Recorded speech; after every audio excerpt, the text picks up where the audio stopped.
Best ranking of Sukumar movies.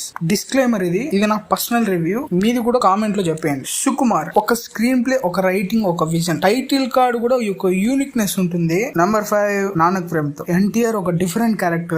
Abhiram Krishnamurthy conversation అయితే peak అసలు. ఇంకా రాజీవ్ కలకల ఒక్క డైలాగ్ తో సినిమా డెప్త్ ని పెంచుతాడు. Number 4 Pushpa the rise. Title లోనే ఉంది రైజ్ అని. చిత్తూరు లాంగ్వేజ్ పర్ఫెక్ట్ గా క్యారీ చేశారు మన అల్లు అర్జున్ గారు. ఇంకా interval, sandalwood scene, climax, camera long shoot and framing ఒక ఎలివేషన్ కి ప్లస్ పాయింట్ అని చెప్పొచ్చు. నంబర్ 3 ఆర్య. ఒక్క movie Bunny and Sukumar career మారిపోయింది. అంత బ్లాక్ బస్టర్ అయింది. బన్నీ లుక్స్ టోటల్ గా చేంజ్ ఓవర్ అయింది. అండ్ ఈ trendsetter DSP Bunny Sukumar best combo అని చెప్పొచ్చు. నంబర్ 2 వన్ నేను ఒక్కనే. అసలు ఆ స్టోరీ రైటింగ్ హాలీవుడ్ రేంజ్ లో ఉంటుంది. ఆ creative writing and screen play కొంచెం తేడా కొట్టింది, అందుకే మిక్స్డ్ టాక్ వచ్చింది. And Mahesh Babu highly intensive acting మూవీలో చూసినాం. నంబర్ 1 వెళ్లే ముందు మీరు